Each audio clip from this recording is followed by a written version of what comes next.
ओम श्री गणेशाय नमः। आप सभी को अघन मास के संकष्टी चतुर्थी व्रत की बहुत बहुत शुभकामनाएं। आज के वीडियो में आप लोग सुनेंगे अघन मास में सुने जाने वाली संकष्टी चौथ व्रत की कथा। ऐसा माना जाता है कि जहां भगवान श्री गणेश जी का स्मरण होता है वहां से हर विघ्न अपने आप ही दूर हो जाते हैं, और जहां चौथ माता का आशीर्वाद हो वहां परिवार में प्रेम, सुख और संतोष स्वयं आ जाते हैं। इसलिए आज के दिन हम अपने मन को शांत करके भगवान श्री गणेश जी और चौथ माता के चरणों में प्रणाम करते हैं कि वे हमारे जीवन को भी मंगलमय और सुखमय कर दे। मार्गशीर्ष गणेश चतुर्थी व्रत कथा के अनुसार एक बार माता पार्वती ने गणेश जी से पूछा कि अगहन कृष्ण चतुर्थी संकटा कहलाती है, उस दिन किस गणेश जी की पूजा किस रीति से करनी चाहिए। तब गणेश जी ने उत्तर दिया कि हे हिमालय नंदिनी, अगहन में पूर्वोक्त रीति से गजानन नामक गणेश जी की पूजा करनी चाहिए। पूजन के बाद अर्घ्य देना चाहिए। दिन भर व्रत रहकर पूजन के बाद ब्राह्मण को भोजन कराकर जौ, तिल, चावल, चीनी और घी का शाकला बनाकर हवन करावे तो वो अपने शत्रु को भी वशीभूत कर सकता है। इस संबंध में मैं तुम्हें एक प्राचीन इतिहास सुनाता हूँ, सो ध्यान पूर्वक सुनो। प्राचीन काल में त्रेता युग में दशरथ नामक एक प्रतापी राजा हो चुके हैं। वे राजा आखेट प्रिय थे। एक बार अनजाने में ही उन्होंने एक श्रवण कुमार नामक ब्राह्मण का आखेट यानी शिकार करने में वध कर दिया। उस ब्राह्मण के अंधे माँ बाप ने राजा को श्राप दिया कि जिस प्रकार हम लोग पुत्र शोक से मर रहे हैं उसी भांति तुम्हारा भी पुत्र शोक में मरण होगा। इससे राजा को बहुत ज्यादा चिंता हुई। उन्होंने पुत्रेष्टि यज्ञ करवाया। फलस्वरूप जगदीश्वर राम ने चतुर्भुज रूप से अवतार लिया। भगवती लक्ष्मी जानकी के रूप में अवतरित हुई। पिता की आज्ञा पाकर भगवान राम सीता और लक्ष्मण के साथ वन में चले गए। वहां उन्होंने वन में खरदूष दांती राक्षसों का वध किया। इससे क्रोधित होकर लोगों को रुलाने वाले रावण ने सीता जी का अपहरण कर लिया। सीता जी के वियोग में रामचंद्र ने पंचवटी का त्याग कर दिया और ऋषिमुख पर्वत पर पहुंचकर सुग्रीव के साथ मैत्री की। तत्पश्चात सीता जी की खोज में हनुमान आदि वानर तत्पर हुए। ढूंढते ढूंढते वानरों ने गिद्धराज संपाति को देखा।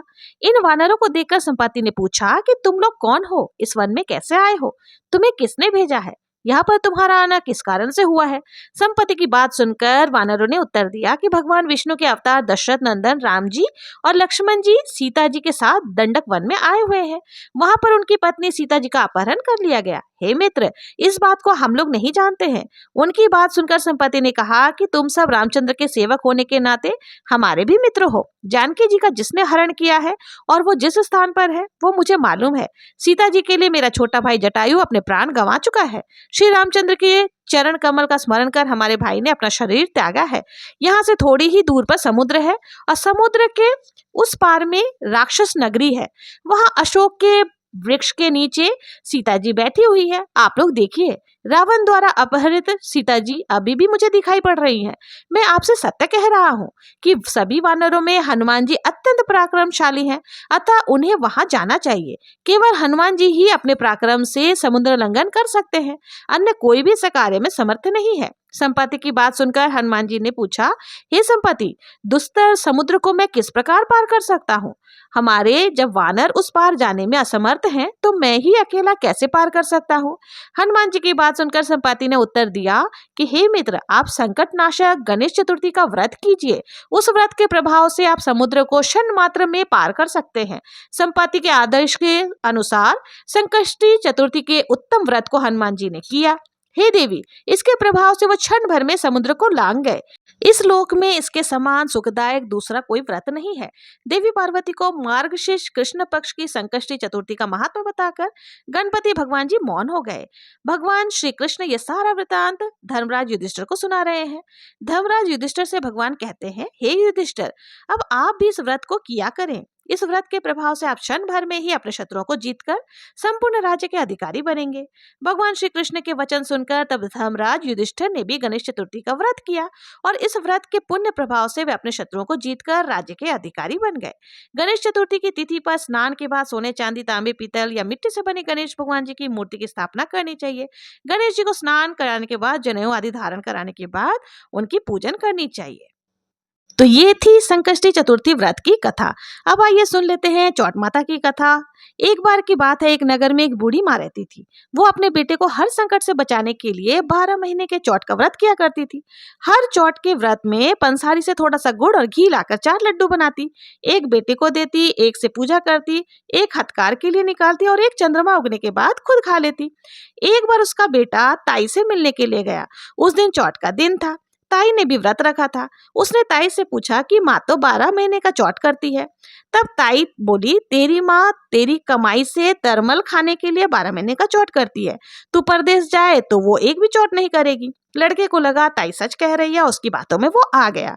घर आकर उसने अपनी माँ से कहा, माँ मैं परदेश जा रहा हूँ, यहाँ तू मेरी कमाई के खाने पीने में ही उड़ा देती है। माँ ने समझाना चाहा, बहुत ही समझाया कि बेटा रुक जाए, पर बेटा नहीं माना और माँ ने उसे साथ जाने के लिए चौठ माता के आंखें दिए और कहा, जब भी मुसीबत आए ये आंखें तेरी सहायता करेंगे। तब वो बेटा आंखा लेकर रवाना हो गया। घूमते हुए एक दूसरे नगर में जा पहुंचा। उसने देखा कि बूढ़ी माँ रोती हुई जा रही है और पुए बनाती जा रही है। उसने कारण पूछा तो बूढ़ी माँ ने कहा कि बेटा इस नगर की पहाड़ी पर एक दैत्य रहता है। पहले वो नगर में आकर कई लोगों को खाने के लिए मार देता था। अब राजा हर घर से एक आदमी उस दैत्य के पास भेजता है और आज मेरे बेटे की बारी है, इसलिए मैं रो रही हूँ, उसी के लिए पुए भी बना रही हूँ। तब लड़का बोला कि तू पुए मुझे खिला दे, तेरे बेटे की जगह मैं चला जाता हूँ। तब बूढ़ी माई ने खीर पुए आदि उसे खिला दिए। खीर पुए खा करके वो सो गया। रात को राजा के सैनिक आए तो बूढ़ी माँ ने उसे भेज दिया। दैत्य के सामने पहुंचकर उसने चौठ माता की आंखें दैत्य की तरफ फेंक कर कहा, हे चौठ माता, अगर मेरी माँ ने सच्ची श्रद्धा से ये व्रत करती है तो दैत्य का सिर कटकर अलग हो जाए। कहते ही तुरंत दैत्य का सिर कटकर अलग हो गया। लड़का वापस आ गया। अब राजा ने उसे उपहार देकर विदा किया। चलते हुए वे एक दूसरे नगर में जा पहुंचा। इस राज्य में वो आभा थी तभी पकता था जब एक इंसान की बलि दी जाती थी। सिपाहियों ने उसे पकड़कर आवे में चुन दिया। लड़के ने आंखें बंद की और आंखा डालते हुए कहा, हे चौठ माता, अगर मेरी माँ ने मेरे लिए सच्चा व्रत किया है तो ये आवा जो है उसकी बलि बिना ही झट से पक जाए। आवा तुरंत पक गया। आवे में से मिट्टी की जगह सोने चांदी के बर्तन निकले। लड़का बोला, बर्तन धीरे धीरे निकलना, कहीं मुझे लग ना जाए। राजा ने उसे निकलवाया और उससे पूछा कि इस आवे में से तो तू कैसे बच गया, आज तक तो कोई नहीं बचा। लड़के ने बताया कि उसकी माँ चौठ माता का व्रत करती है, व्रत के प्रभाव से ही वो बच पाया है। राजा को विश्वास नहीं हुआ। उसने एक चांदी की सुराही मंगवाई और कहा कि सुराही की नली से निकल कर दिखाओ, तभी मुझे विश्वास होगा। लड़के ने चौठ माता का नाम लिया और फिर एक बार फिर से आंखें सुराही में डाल दी और कहने लगा कि मैं भंवरा बन जाऊं और सुराही से निकलूं। लड़का भंवरा बनकर तुरंत सुराही में से निकल गया। अब तो राजा ने प्रसन्न होकर राजकुमारी का विवाह उसके साथ करवा दिया और सभी लोग चौठ माता का व्रत करने के लिए कहने लगे। उधर उस लड़के को अपनी माँ की बहुत याद आने लगी। उसने राजा के पास जाकर खुद के नगर में जाने की इच्छा जाहिर की। राजा ने रथ, घोड़े, हाथी और खूब सारा दान दहेज देकर उसे विदा कर दिया। चौठ के दिन वो लड़का अपने नगर में जा पहुंचा। वो अकेला पंसारी के यहाँ माँ का इंतजार करने लगा। सोचा चौठ है तो माँ जरूर आएगी। थोड़ी ही देर बाद लकड़ी टेकती हुई उसकी माँ आती हुई दिखाई दी। बेटा माँ के चरण में गिर पड़ा, कहने लगा, माँ तेरा बेटा हूँ, मुझे माफ कर दो। माँ ने उसे उठाकर गले से लगा लिया। अब तो लोग चौठ माता की जय जयकार करने लगे। उस नगर के सभी लोग चौठ माता का व्रत करने लगे। हे चौठ माता, जैसे उस बूढ़ी माँ और उसके बेटे की सहायता की, आप वैसे ही सबकी करना। कहानी को कहते सुनते हुकारा भरने वाले पर भी अपनी कृपा दृष्टि बनाए रखना। प्रेम से बोलिए चौठ माता की जय। विघ्न विनाशक भगवान श्री गणेश जी महाराज की जय।